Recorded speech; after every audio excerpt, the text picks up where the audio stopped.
నమస్తే city Ongole news కి స్వాగతం. బులెటిన్లో ముందుగా హెడ్లైన్స్ చూద్దాం. నగరంలోని అన్నా క్యాంటీన్లను పరిశీలించిన రాష్ట్ర పురపాలక శాఖ మంత్రి నారాయణ. ఆగస్టు 15న రాష్ట్ర వ్యాప్తంగా అన్నా క్యాంటీన్లను తిరిగి ప్రారంభిస్తున్నట్లు వెల్లడించిన మంత్రి నారాయణ. కొండపిలోని జాలపాలెం రోడ్లో ఉన్న తాగునీటి పథకాన్ని పరిశీలించిన జిల్లా కలెక్టర్ తమీం అన్సారియా. ప్రజలు రోగాల బారిన పడకుండా ఉండేలా అధికారులు చర్యలు తీసుకోవాలని సూచించిన కలెక్టర్.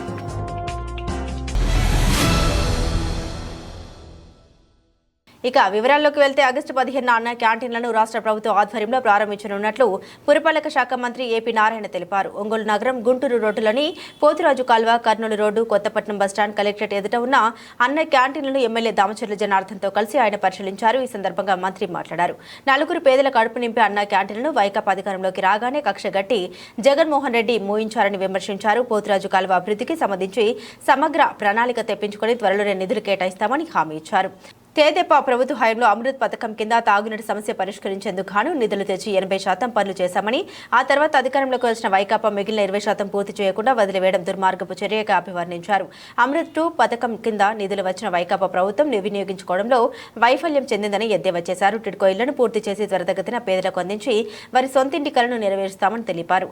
వర్షాల నేపథ్యంలో వ్యాధులు ప్రబలకుండా అన్ని మున్సిపాలిటీల్లో పూడికతీత పనులకు 50 కోట్లు విడుదల చేసినట్లు తెలిపారు. ఈ కార్యక్రమంలో నగరపాలక సంస్థ కమిషనర్ జస్వంతరావు, జనసేన జిల్లా అధ్యక్షుడు షేక్ రియాజ్, తేదేపా నగర అధ్యక్షుడు కోటారి నాగేశ్వరరావు, ఏఎంసీ మాజీ చైర్మన్ కామెపల్లి శ్రీనివాసరావు పాల్గొన్నారు.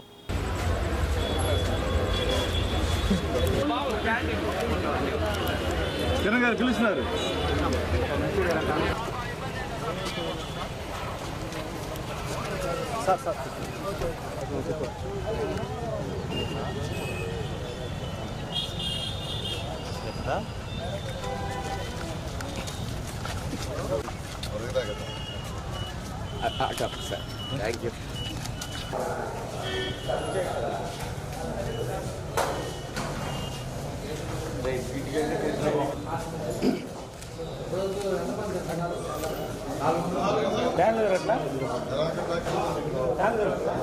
హలో దేవతలే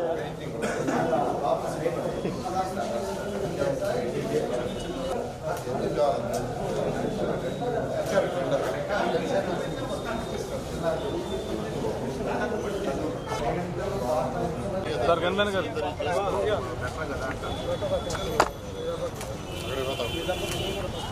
₹5 quality of food, hygienic food ఇవ్వాలనే ఉద్దేశంతో ఆ రోజు ముఖ్యమంత్రిగా ఉన్న నారా చంద్రబాబు నాయుడు ఆదేశించడం, మున్సిపల్ ఏరియాలో 203 అన్నా క్యాంటీన్స్ని శాంక్షన్ చేయటం, అందులో 183 యాక్చువల్గా ఫుల్ వర్కింగ్ చేస్తూ రోజు 2,25,000 మంది భోంచేసేవాళ్ళు. కేవలం ₹5కి క్వాలిటీ ఆఫ్ ఫుడ్. అది కూడా ఆ రోజు ముఖ్యమంత్రి గారు చెప్పింది ఏంటంటే ఒకటే చెప్పారు, పేదవాడు భోంచేసే యొక్క ఎన్విరాన్మెంట్, పరిసర ప్రాంతాలు శుభ్రంగా ఉండాలి, హైజీనిక్గా ఉండాలి. అలాంటి యొక్క ఎన్విరాన్మెంట్ని క్రియేట్ చేయమంటే ఆ రోజు ఇలాంటివి క్రియేట్ చేసాం. ఇవి చేయటానికి అనేక రాష్ట్రాల్లో ఉన్న క్యాంటీన్లు వచ్చాం. నేను అధికారులను చెన్నై పోయి అమ్మ క్యాంటీన్స్ని చూసొచ్చాం, కర్ణాటక పోయి ఇందిరా క్యాంటీన్స్ చూసాం, మహారాష్ట్ర, ఇట్లా అనేక రాష్ట్రాలు చూసి వాటన్నిటికంటే బెటర్గా ఉండేది చేయాలని, డిజైన్ కూడా యూనిఫామ్గా అన్ని దగ్గర ఒకటే ఉండాలని ఆ రోజు ముఖ్యమంత్రి గారు ఆదేశించారు. వాడు పేదవాడు తింటున్నా చక్కగా ఎన్విరాన్మెంట్ ఉండాలంటే చక్కగా గ్రానైట్ టేబుల్స్ వేసి, గ్రానైటు వాల్స్ అని చక్కగా పుట్టి పెట్టి చేస్తే వాటన్నిటి క్లోజ్ చేశారు. పేదవాడు ఏం పాపం చేశాడండి? మా మీద కోపం ఉండొచ్చు, తెలుగుదేశం వాడి మీద. పేదవాడు ఏం చేశాడు? ఇవ్వాలంటే ₹100 ఇంకా. కానీ సైకో వ్యక్తి, అది సైకాలజీ అన్నీ క్లోజ్ చేశారు. అయితే ఎలక్షన్స్ ముందు మళ్ళా మా యొక్క పార్టీ అధినేత ఈరోజు ముఖ్యమంత్రి చెప్పారు, ఇమ్మీడియట్గా రాగానే అన్నా క్యాంటీన్స్ ఓపెన్ చేస్తామని. 5 సంతకాల్లో దాన్ని ఒకటి చేశారు, మన క్యాబినెట్లో అప్రూవ్ చేశారు. ఆగస్టు 15కి స్టార్ట్ చేయమని ఆదేశించారు. దాని మీద రాష్ట్రంలో అన్ని అన్నా క్యాంటీన్స్ ఓపెన్ చేసేటట్టుగా వాటికి టెండర్స్ని పిలవమని వాళ్ళకి ఫండ్స్ కూడా రిలీజ్ చేశాం. అందరూ యాక్చువల్గా వాటిని వాటి వర్క్స్ని అంటే వాటినన్నింటినీ యాక్చువల్గా మార్చేశారు. కొన్ని దగ్గర అయితే గోడౌన్స్ చేశారు, కొన్ని దగ్గరలో అయితే మున్సిపాలిటీ శానిటరీ మెటీరియల్ పెట్టుకున్నారు, కొన్ని దగ్గరలో సెక్రటరియట్లు పెట్టుకున్న సచివాలయాలు. సరే ఏదేమైనప్పటికీ అన్నీ ఖాళీ చేయించి ఇప్పుడు యాక్చువల్గా మున్సిపల్ కమిషన్స్ వర్క్ స్టార్ట్ చేశారు. నేను ఈరోజు ఒంగోలులో ఉన్న అన్నా క్యాంటీన్స్ యాక్చువల్గా ఇప్పటికే 3 విజిట్ చేశాను. అధికారులు యాక్చువల్ కమిషనర్ కావచ్చు, డిఈ కావచ్చు 25వ తేదీ కంప్లీట్ చేస్తూ ఉన్నారు వర్క్. 25వ తేదీకి పెయింటింగ్ వర్క్ కానీ లేదా కొన్ని టైల్స్ అన్నీ పోయి ఉన్నాయి. అదేవిధంగా వాటన్నిటి కూడా వాటర్ కనెక్షన్ కావాలన్నారు. ఓవర్ హెడ్ ట్యాంక్స్ అన్ని క్లీన్ చేసి ఆ యొక్క కొన్ని ట్యాప్స్ ఏదైతే చేతులు కడుక్కుంటారో అవన్నీ తీసేశారు, పీకేశారు. అవన్నీ కూడా 25వ తేదీ కంటే మరొక 1 వీక్లో కంప్లీట్ చేస్తూ ఉన్నారు. నేను 25 కానీ 26 కానీ మళ్ళీ వస్తానని చెప్పాను. ఈ విధంగా రాష్ట్రంలో ఉన్న అన్ని అన్నా క్యాంటీన్స్ రేపు ఆగస్టు 15కి కనీసం ఒక 100 అంటే 100 కంటే ఎక్కువ అయ్యేటట్టుగా యాక్చువల్గా చేస్తున్నాం. కొన్నిట్లయితే ఎక్కువ రిపేర్లు ఉన్నాయి. ఆ మున్సిపల్ కమిషన్స్ కొద్దిగా టైం కావాలన్నారు, వాళ్ళకి టైం ఇచ్చాము. ఎటువంటి పరిస్థితుల్లో కూడా ఆగస్టు 15వ తేదీ కనీసం ఒక 100 అన్నా క్యాంటీన్లు ప్రారంభించి కేవలం 5 రూపాయలు. కొందరు అడిగారు సార్ రేటు పెంచుతారంటే, అదంటే ఏమీ రేటు పెంచం. సీఎం గారు చాలా క్లియర్గా ఇచ్చారు. 5 రూపాయలకే క్వాలిటీ ఆఫ్ ఇవ్వటం జరుగుతుంది. ఫుడ్ కూడా పోయినసారి అక్షయ్ పాత్ర వాళ్ళు చేశారు. ఈ అక్షయ్ పాత్ర అనేది చారిటబుల్ ట్రస్ట్, వాళ్ళు లాభం కోసం చేయరు, లాభాల కోసం చేయరు. అటువంటి వాళ్ళకి ఇచ్చాం. ఈసారి కూడా టెండర్ పిలిచాం. అటువంటి వాళ్ళకి ఇవ్వాలని యాక్చువల్గా టెండర్ పిలిచాం. ఖచ్చితంగా అటువంటి వాళ్ళకే ఇచ్చి టెండర్లో అదే క్వాలిటీ తగ్గకుండా పేదలు నిరుపేదలకు ఇవ్వడం జరుగుతుంది. ప్రస్తుతం వ్యాధులు ప్రబల ప్రమాదం ఉన్నందున ప్రజలకు పరిశుభ్రమైన తాగునీరు అందించేందుకు గాను అధికారులు చర్యలు చేపట్టాలి. ఈ విషయంలో ఎలాంటి ఆలస్యం వహించొద్దు అని కలెక్టర్ తమీం అన్సారియా తెలిపారు. కొండపిలోని జాళ్లపాలెం రోడ్డులో ఉన్న తాగునీటి పథకాన్ని ఆమె సందర్శించారు. తాగునీటి పథకానికి సంబంధించిన ఫిల్టర్ బెడ్లు, పంప్ హౌస్, పరీక్షా కేంద్రం దస్త్రాలను పరిశీలించారు. అనంతరం ఆమె మాట్లాడారు. వర్షాకాలం అయినందున కాలానుగుణ వ్యాధులు ప్రబలే ప్రమాదం ఉందన్నారు. నీటి నమూనాలు ఎప్పటికప్పుడు పరీక్షించి పరిశుభ్రమైన తాగునీరు అందించేందుకు అధికారులు ప్రత్యేక శ్రద్ధ తీసుకోవాలని సూచించారు. అనంతరం జాలపాలెం రోడ్లో పేరుకుపోయిన చెత్తను పరిశీలించి ఎప్పటికప్పుడు శుభ్రం చేయించాలని ఎంపీడీఓ నాగమణి ఆదేశించారు. కలెక్టర్ వెంట ఆర్డబ్ల్యూఎస్ ఎస్ఈ మార్టిన్ అలీ, తహసీల్దార్ Kiran Kumar, RWS AE Russell, engineering అధికారులు ఉన్నారు.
మా ఊరు పెద్దపల్లి 6 కిలోమీటర్లు 3 దిక్కులు మా ఊరు అందులో ఫైన్ మార్కెట్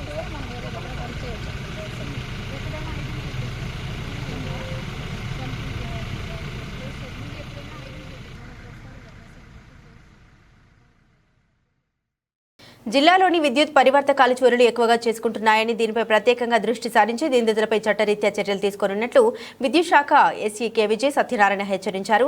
స్థానిక రామనగర్లోని జిల్లా విద్యుత్ శాఖ కార్యాలయంలో నిర్వహించిన విలేకరుల సమావేశంలో ఆయన మాట్లాడారు. చోరీలను నియంత్రించడానికి విద్యుత్ శాఖ విజిలెన్స్ సిఐ ఆధ్వర్యంలో పెట్రోలింగ్ నిర్వహించనున్నట్లు తెలిపారు. దీనిపై త్వరలోనే ఎస్పీని కలిసి ఫిర్యాదు చేయనున్నట్లు వివరించారు. ఎన్ఎస్పీ కాల్వ నుండి తాగునీటి చెరువులకు నీటిని డంపింగ్ చేసేందుకు అంతరాయం లేని విద్యుత్ను సరఫరా చేయనున్నట్లు తెలిపారు. వర్షాల దృష్ట్యా రానున్న 4 రోజుల పాటు ఉద్యోగులకు సెలవు రద్దు చేసినట్లు వివరించారు. సమావేశంలో vigilance CI బిటి Naik, EE Haimavathi పాల్గొన్నారు. మన వాతావరణ శాఖ ఇచ్చిన అంచనాల ప్రకారం భారీ వర్షాల నుంచి అతి భారీ వర్షాలు ఒక 3 days కురవబోతున్నాయి. ఇందులో డిపార్ట్మెంట్ సిబ్బంది ఏ విధంగా అప్రమత్తంగా ఉండాలి, అలాగే ప్రమాదాలు జరగకుండా వినియోగదారులను కూడా తీసుకోవాల్సిన జాగ్రత్తల గురించి విశ్లేషించడం.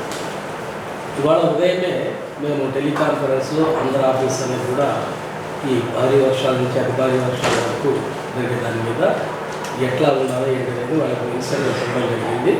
దానిలో భాగంగా ఏంటంటే ప్రతి ఒక్కరూ కూడా రైట్ ఫ్రమ్ ఎస్సీ నుంచి ఎనర్జీ స్టేట్ వరకు వాళ్ళ హెడ్ క్వార్టర్స్ ఉండి విధులు నిర్వహించాలి. ఫస్ట్ ఆఫ్ ఆల్ అట్లాగే డివిజన్ హెడ్ క్వార్టర్స్లో LMC load monitoring cells open చేసుకొని ఈ 3 రోజుల్లో ఏవైనా కానీ విపత్తులు అంటే పోల్ పడిపోవడం కానీ, లైన్ కట్ అవ్వడం కానీ, ఇంటరప్షన్స్ అంతరాయాలుగా ఏర్పడినప్పుడు ఇమీడియట్గా వెంటనే స్పందించి అవి రెస్టోర్ చేయాలి ఫస్ట్ అనే ఉద్దేశంతో ఇచ్చాం. మనకు కావాల్సిన మెటీరియల్ మెన్ను కాంట్రాక్టర్లను కూడా సమకూర్చుకున్నది.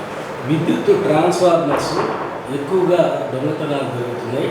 అది కూడా కొన్ని ఏరియాల్లోని, కొన్ని డివిజన్లో, కొన్ని మండలాల్లో ర్యాంపెంట్గా ఉంటున్నాయి.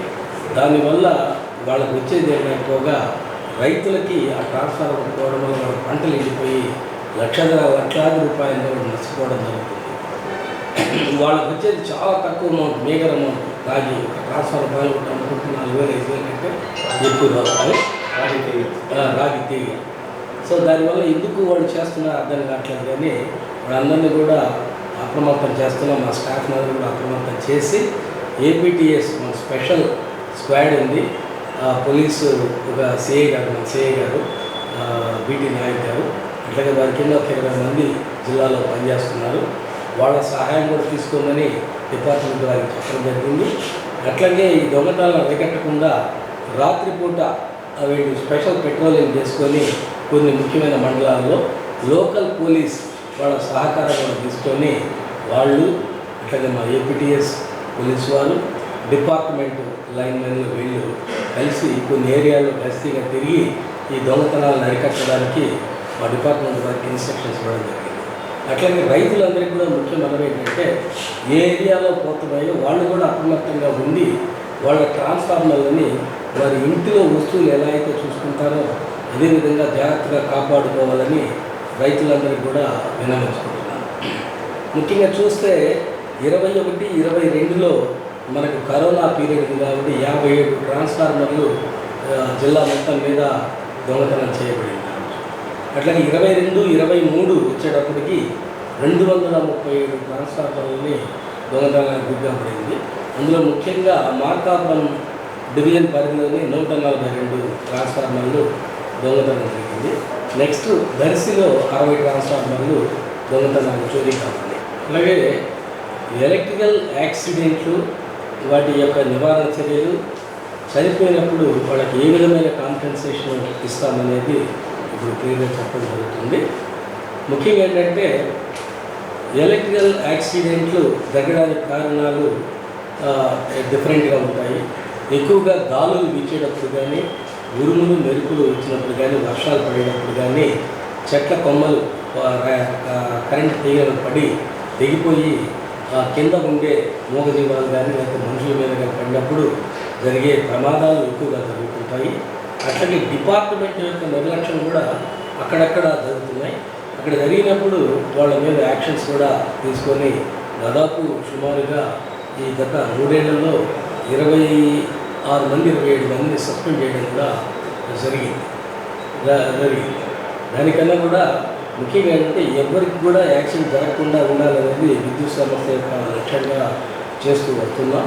ముఖ్యంగా ఏంటంటే ఈ పల్లెటూళ్ళలో కానీ టౌన్లలో కానీ పబ్లిక్ ప్లేసెస్లో ఎక్కడైతే ట్రాన్స్ఫార్మర్స్ ఉన్నాయో ఇక్కడ లో లెవెల్లో ఎంట్రీ ఫీస్ అట్లయినా కూడా పైకి పెట్టడం వల్ల కొంత నివారణ జరగడానికి అవకాశం ఉంది.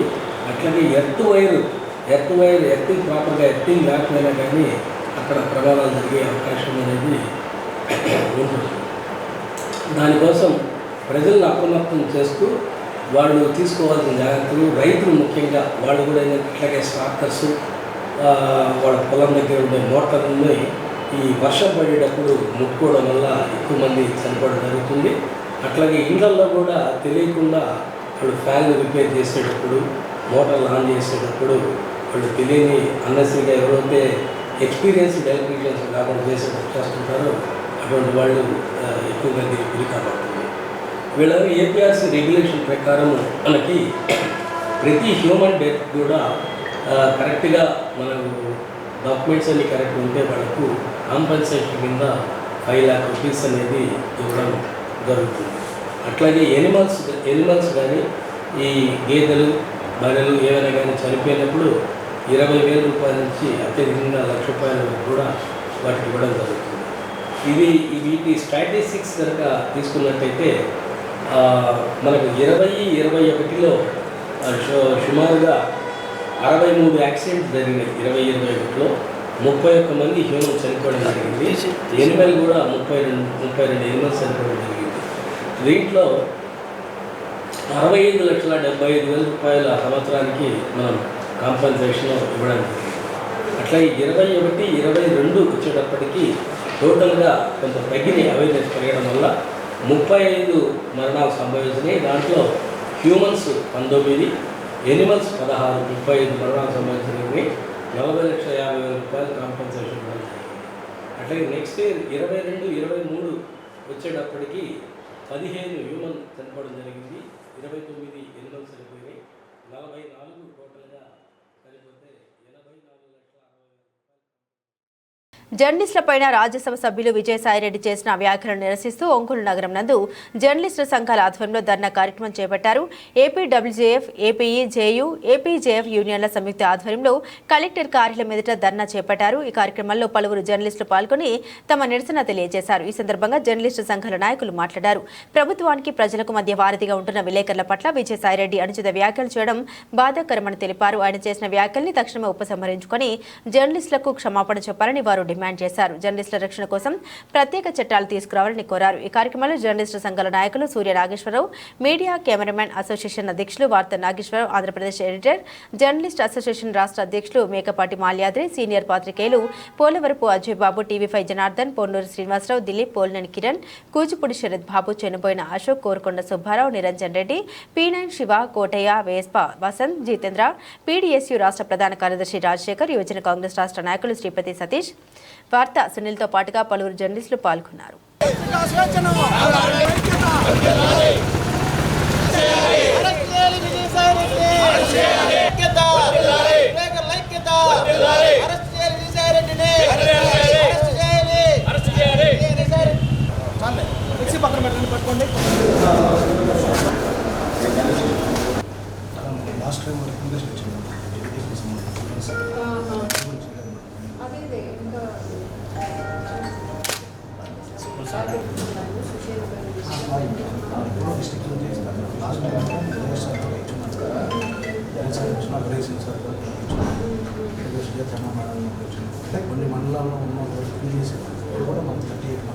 ఆంధ్రప్రదేశ్ జర్నలిస్ట్ ఈజేయు ఈ 3 యూనియన్ల ఆధ్వర్యంలో ఇటీవల గత 2 రోజుల క్రితం విజయసాయిరెడ్డి చేసిన మీడియాపై చేసిన అనుచిత వ్యాఖ్యలపై నిరసనగా కలెక్టరేట్ కార్యాలయం వద్ద ధర్నా కార్యక్రమం నిర్వహించడం జరిగింది. ఈ కార్యక్రమానికి మన జర్నలిస్ట్ మిత్రులందరూ కూడా వచ్చిన అందరికీ కూడా నా ప్రత్యేకమైన ధన్యవాదాలు.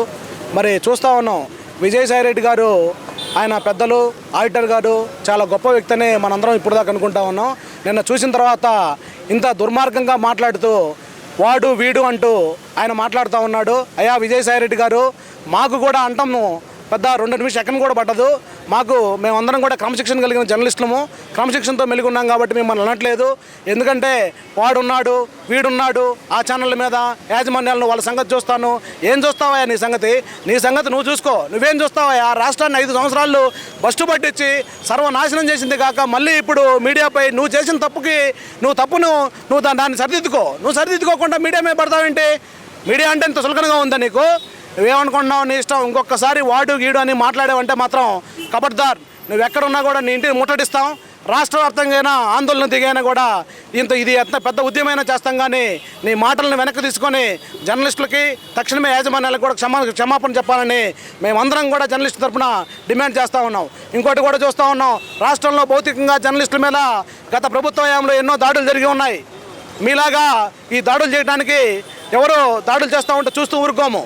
అందుకని విజయసాయిరెడ్డి గారు, మీరు మాట్లాడేటప్పుడు మరొకసారి వాడు వీడు 10 అనే పదం కింద మీరు అన్నారంటే ఈసారి మీరు ఎక్కడున్నా వచ్చి మీ నాలుగు కోస్తాం మేము చెప్తున్నాం. జర్నలిస్టులు అందరం కూడా ముక్తకంఠంగా చెప్తున్నాం. విజయసాయిరెడ్డి గారు పెద్దలు అంటారు కానీ, ఎందుకంటే బెయిల్ మీద ఉన్నటువంటి ఒక వ్యక్తి బెయిల్ నిబంధనలను ఉల్లంఘించి బెదిరించటం, లేకపోతే అంతు చూస్తానని చెప్పి హెచ్చరించటం, అంటే అది విలేకరులతో పాటు మదన్ మోహన్ అంతు చూస్తాడా, సుభాష్ రెడ్డి అంతు చూస్తాడా, ఎవరు అంతు చూస్తారో అది చెప్పలేం. కాబట్టి ఎందుకంటే ఇప్పుడు నేరాలు చేసి ఎవరో ఒకరి మంది నెట్టడం వారికి అలవాటు. కాబట్టి అలానే మీడియా స్వేచ్ఛను హరిస్తున్నారు, ఒక కులాధిపత్యంలో మీడియా ఉంది అని మాట్లాడటం సబబు కాదు. ఇంకోటి, ఆయన ఇంకో మాట అన్నాడు. ఇప్పుడు ఒక ప్రధానమైనటువంటి గౌరవప్రదమైనటువంటి స్థానంలో ఉన్న వ్యక్తి మీద ఒక ఆరోపణ వచ్చినప్పుడు సహజంగా రెస్పాండ్ అవుతాయి. మీరు వివరణ అడిగారా అంటాడు. ఏమంటే మీరు దళిత జడ్జి రామకృష్ణ గారి మీద సాక్షి పత్రికలో పుంకానుగా వార్తలు రాశారు కదా. మాజీ జడ్జి నాగార్జున రెడ్డి అండ్ పెద్దిరెడ్డి రామచంద్రారెడ్డి అకృత్యాలకు వ్యతిరేకంగా నోరెత్తినటువంటి దళిత జడ్జి రామకృష్ణ సస్పెండ్ చేయించి మరి ఆయన తీసుకున్నారా? మీరు క్లారిఫికేషన్ తీసుకున్నారా? అలాగే భువనేశ్వర్ గారి మీద, అలానే లోకేష్ గారి మీద మీరు ఆరోపణలు చేసినప్పుడు మీరు వివరణ తీసుకున్నారా? రామోజీరావు గారి దగ్గర వివరణ తీసుకున్నారా? బిఆర్ నాయుడు గారి దగ్గర వివరణ తీసుకున్నారా? ఎందుకంటే మీ సిద్ధం సభలకు వచ్చినటువంటి ప్రధాన పత్రికలకు చెందినటువంటి ఛానళ్ళ కెమెరామెన్లని రిపోర్టర్లని వెంబడబడి కొట్టి రక్తగాయాలందా కొట్టారు. కృష్ణ అనే అతనైతే ఏబిఎన్ ఛానల్ ఆంధ్రజ్యోతి రిపోర్టర్ నుండి కెమెరామెన్ నుండి కృష్ణని మీరు కొట్టిన దెబ్బలకి అతను హైదరాబాద్లో చావు బతుకుల మధ్య ఉండి ఎట్లా బయటపడ్డాడు. మీరు స్వేచ్ఛ గురించి మాట్లాడటం, పైగా ఇంకా దుర్మార్గం అంటే పలానా మహిళకి ఇట్లా ఎవడన్నా కడుపు చేస్తే మీరు మాట్లాడతారా అంటున్నారు. ఎందుకయ్యా కులాల గురించి మాట్లాడతావు? మీరు చెప్పాలి కులాల గురించి. నిన్నగాక మొన్న విజయసాయిరెడ్డి గారు, ఎంపీ విజయసాయిరెడ్డి గారు పత్రికా విలేకరులను ఉద్దేశించి దుర్భాషలాడాడు. వాడు వీడంటే అనేక విధంగా మాట్లాడాడు. ఈ మాటలు వెనక్కి తీసుకోవాలని చెప్పేసి డిమాండ్ చేస్తాను. అట్లానే విలేకరులకి క్షమాపణ చెప్పాలని పీడీసీ రాష్ట్ర కార్యవర్గంగా మేము డిమాండ్ చేస్తున్నాం. మిత్రులారా, విలేకరుల మీద దాడులు అనేటువంటి ఈ ప్రభుత్వం కాదు, గత ప్రభుత్వాలు కూడా జరిగినాయి. ఏ ప్రభుత్వ అధికారులు ఉన్నప్పుడు కూడా ప్రధానంగా ప్రజాస్వామ్యబద్ధంగా వ్యవహరించే మీడియా వాళ్ళ మీద దాడులు చేస్తూ ఉంది. ఇది ప్రజాస్వామ్యానికి చాలా వ్యతిరేకమైంది. ఎందుకంటే ప్రజలకి ప్రభుత్వాలకి మధ్యగా వాడుతూ ఉన్నట్టు మీడియా వాళ్ళ మీద ఇటువంటి దుర్భాషలాడటం, మీ సంగతి తెలుస్తూ అంటాం, మీరు అది ఇది అంటాం చాలా తప్పుడు మాటలు. జర్నలిస్ట్ నాయకుల మీద అనుచిత వ్యాఖ్యలు చేసిన విజయసాయిని వెంటనే మాకు జర్నలిస్టులకు అందరికీ క్షమాపణ చెప్పాలి. ఇప్పటికే విజయసాయిరెడ్డి విశాఖపట్నం మొత్తం దోచుకున్నాడు. మీడియా వాళ్ళ మీద అనుచిత వ్యాఖ్యలు చేయడం చాలా దుర్మార్గం. ఇలాంటి వ్యాఖ్యలు మళ్ళీ చేస్తే నీ 4 ఈసారి తగ్గొస్తాం. మా యూనియన్ తరఫున విలేకరులపైన అనుచిత వ్యాఖ్యలు చేసిన ఎంపీ విజయసాయిరెడ్డి గారిని కోర్టు సుమోటోగా తీసుకొని సస్పెండ్ చేయాలి. ఆయన భాష మార్చుకోకపోతే చెప్పు తెగిపోద్దని ఈ సందర్భంగా కాంగ్రెస్ పార్టీ అధికార ప్రతినిధిగా ఈ సందర్భంగా తెలియజేస్తూ ఆయనకు మరొకసారి వార్నింగ్ ఇవ్వడం జరుగుతుంది. ఈ రకంగా నువ్వు కానీ చేస్తే జగన్మోహన్ రెడ్డి గారు అక్క చెల్లెమ్మలకి అండగా ఉంటానన్నారు కదా. ఈరోజు ఆ సుభాష్ని విషయంలో కానీ సుభాష్ గారికి వీళ్ళకి న్యాయం చేయాలి. ఈ విజయసాయిరెడ్డిని అర్జెంటుగా సస్పెండ్ చేసి పార్టీ నుంచి సస్పెండ్ చేసి రాజ్యసభ కూడా వేరే వాళ్ళకి ఇవ్వాలని ఈ సందర్భంగా జగన్మోహన్ రెడ్డి గారికి తన విలువలు విశ్వసనీయతను ఒకసారి మళ్ళీ పరిష్కరించుకొని ఇతను సస్పెండ్ చేయాలని కాంగ్రెస్ పార్టీ డిమాండ్ చేస్తాం. ఈరోజు మీడియా ప్రతినిధుల మీద జరుగుతున్నటువంటి దాడుల్ని యావత్ మీడియా ప్రపంచం ఖండిస్తుంది. విజయసాయిరెడ్డి గారు ఒక మీడియాని ఒక కులానికి ఆపాదించడం అనేది మంచి పద్ధతి కాదు. మొన్నటి వరకు మీరే గవర్నమెంట్లో ఉన్నారు. అప్పుడు ఎన్నో రకాలుగా మీడియా ప్రతినిధుల మీద దాడులు జరిగినాయి. ఆ రోజు మాట్లాడినటువంటి మీరు ఈరోజు ముందుకొచ్చి ప్రత్యేకంగా ఒక కులానికి ఆపాదించి ఆ విధంగా మాట్లాడడం మంచి పద్ధతి కాదు. ఇప్పటికైనా తెలుసుకోండి. అందుకే ఎన్ని చేస్తున్నందువల్లే మిమ్మల్ని ఈ విధంగా కూర్చోబెట్టారు. అందువల్ల ఏంటంటే ముందు మీడియాను కూడా గౌరవించి మీడియా వాళ్ళు ప్రభుత్వానికి ప్రజలకి మధ్యగా వారధులుగా ఉంటారనే అంశాన్ని మీరు గుర్తుపెట్టుకొని నడుచుకోవాల్సిందిగా కోరుతున్నాను. గురు పౌర్ణమి పర్వదినాన్ని పురస్కరించుకొని ఒంగోలులోని సంతపేటలో గల షిరిడి సాయిబాబా మందిర ప్రాంగణంలో గురు పౌర్ణమి వేడుకలను అంగరంగ వైభవంగా నిర్వహిస్తున్నట్లు ఆలయ వ్యవస్థాపక అధ్యక్షులు అలహరి చెంచలరావు తెలియజేశారు. ఈ సందర్భంగా 20-21 తేదీల నందు ఆలయంలో బాబా వారికి విశేష పూజలతో పాటుగా ప్రత్యేక కార్యక్రమాలు చేపట్టడం జరుగుతుందని తెలిపారు. 20వ తేదీ సాయంత్రం సాయి యువసేన ఆధ్వర్యంలో భజన కార్యక్రమం జరుగుతుందని పేర్కొన్నారు. 21వ తేదీ గురు పౌర్ణమి సందర్భంగా వేలాది మంది భక్తులకు ఆలయ ప్రాంగణంలో అన్నదాన కార్యక్రమాన్ని ఏర్పాటు చేయడం జరిగిందని తెలియజేశారు. నగర ప్రజలందరూ గురు పౌర్ణమి వేడుకల్లో పాల్గొని బాబావారి ఆశీస్సులు పొందాలని చెంచలరావు కోరారు. మన ఒంగోలు సంతపేట షిరిడి సాయిబాబా మందిర ప్రాంగణంలో 21/7/2024 ఆదివారం గురు పౌర్ణమి సందర్భంగా విశేష కార్యక్రమాలు ఏర్పాటు చేయడం జరిగింది. ఉదయం అభిషేకాలు, 10 గంటలకు సాయి సత్యవ్రతాలు, మధ్యాహ్నం 1 గంటకి భక్తులందరికీ కూడా వేలాది మంది భక్తులందరికీ కూడా గురుప్రసాదంగా అన్న సంతర్పణ కార్యక్రమాలు ఏర్పాటు చేయడం జరిగింది. సాయంత్రం సాయి మహిళా విభాగం అలాగే సాయి యువసేన ఆధ్వర్యంలో షిరిడీలో బాబా గారు ఏ విధంగా అయితే పల్లకీ సేవ నిర్వహించారో అదేవిధంగా మన సొంతపేట షిరిడి సాయిబాబా మందిరంలో భక్తులందరూ కూడా ఈ యొక్క పల్లకీ సేవలో పాల్గొని పల్లకీ మోసి ఈరోజు జరిగేటువంటి గురు పౌర్ణమి మహోత్సవాల్లో మీ అందరూ కూడా బాబావారిని దర్శించుకొని సాయి ఆశీస్సులు పొందవలసిందిగా మనం చేస్తున్నాం. అదేవిధంగా వేలాది మంది జరిగేటువంటి అన్నదానంలో ప్రతి ఒక్కరు కూడా భాగస్థులు అవుతున్నారు. అవకాశం ఉన్న వాళ్ళందరూ కూడా వచ్చి మీ వంతుగా సహకారాన్ని అందించి మందిరానికి కొన్ని వేల మంది జరిగేటువంటి అన్నదానంలో మీరు కూడా భాగస్థులై సాయి పరిపూర్ణమైనటువంటి అనుగ్రహం పాత్రలు కావాల్సిందిగా మనం చేస్తూ ఉన్నాం. సాయిరాం. ముందుగా గురు పౌర్ణమి శుభాకాంక్షలు ప్రతి ఒక్కరికి కూడా పేరున సంతపేట షిరిడి సాయిబాబా మందిరం నుండి గురు పౌర్ణమి శుభాకాంక్షలు తెలియజేసుకుంటూ ఉన్నాం. ఇవి బులెటిన్ విశేషాలు. తిరిగి మరో బులెటిన్లో మళ్ళీ కలుద్దాం. అప్పటి వరకు keep watching city news Ongole.